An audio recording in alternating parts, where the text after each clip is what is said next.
Okay. Name the natural magnet. Magnetite. Okay. How many poles are there in a magnet? Two poles. सभी magnets में 2 poles होते हैं? Yes. Okay. Name the 2 poles. Okay. अच्छा, magnet की properties क्या होती हैं? Attraction and repulsion. तो बताओ similar poles में कौन सा force आएगा? Repulsion. Repulsion means वो आपस में दूर भागते हैं, ठीक है? और opposite poles होंगे तो not attraction, वो आपस में करीब आ गए। तो अब देखो यहाँ पर एक डिवाइस है, this device is called magnetic लेविटेटर।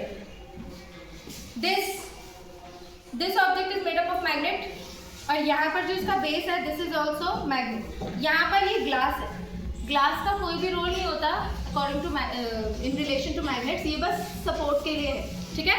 अब इस ऑब्जेक्ट का क्या काम क्या है? This works on the principle of magnetic field. कैसे मैग्नेटिक फील्ड काम करती है? हमारी अर्थ भी तो मैग्नेटिक फील्ड की वजह से ही हमारे सोलर सिस्टम में अपने ही ऑर्बिट पे घूम रही है ना, ठीक है? तो ये मैग्नेटिक फील्ड काम कैसे करती है?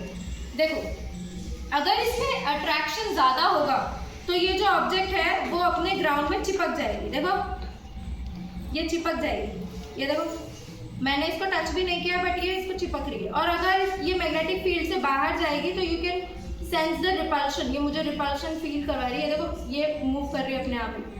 बट जैसे ही मैं इसको एक सर्टेन एंगल पर रखूंगी, if I balance this object here, तो एज यू कैन सी, क्या ये ऑब्जेक्ट इसके बेस को टच कर रहा है? क्या इस ग्लास में कोई एडहेसिव है? एडहेसिव मीन्स कोई चिपकाने का कोई पदार्थ है? But only because of magnetic field ये बैलेंस हो गया। ओके, ये बैलेंस हो गया है, और इसमें एक साइड नॉर्थ और एक साइड साउथ की तरह एक्ट कर रहा है। रिपल्शन और अट्रैक्शन दोनों साथ में काम कर रहे हैं। जैसे ही ऑब्जेक्ट अट्रैक्शन की वजह से इसके बेस के पास आता है, रिपल्शन इसे दूर भगाता है, ठीक है, दूर धकेलता है।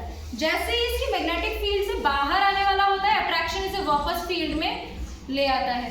रिपल्शन और अट्रैक्शन साथ होने की वजह से दिस ऑब्जेक्ट इज लेविटेटिंग यानी उड़ता हुआ महसूस हो रहा है। This is called magnetic levitator, maglev कहते हैं इसे, मैगलेव, ठीक है? अब मैं आपको बात बताऊं, इसी प्रिंसिपल पर, इस मैग्नेटिक लेविटेशन वाले प्रिंसिपल पर हमारे यहाँ अपने वर्ल्ड में आजकल ट्रेन्स भी चलती हैं। ध्यान है ना आपको? कोई भी ऑब्जेक्ट अगर मूव कर रही है तो उस पर फ्रिक्शन लगता है। मुझे बताओ, फ्रिक्शन किसी ऑब्जेक्ट की जो स्पीड है उसको कम करता है या तेज करता है? कम कर देता है, क्योंकि उस ऑब्जेक्ट का कांटेक्ट होगा सरफेस से। अब आप इमेजिन करो, देयर इज अ ट्रेन, एक ट्रेन है जो कि रेल पर चल रही है, ठीक है? अब हमने उसको दोनों तरफ ये मैग्नेटिक लेविटेटर्स की तरह उसका एक मैग्नेटिक फील्ड बना दिया, तो उसकी स्पीड बताओ कम होगी या बढ़ेगी? बढ़ेगी उसकी स्पीड, राइट? क्यों बढ़ेगी? क्योंकि उसमें कोई फ्रिक्शन ही नहीं लग रहा। उसमें फ्रिक्शन क्यों नहीं लग रहा? बिकॉज कोई कांटेक्ट ही नहीं हो रहा उसमें, राइट?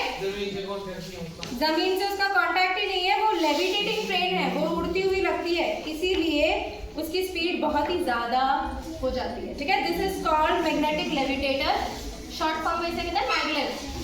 ओके, समझ में आ गया आपको? ओके।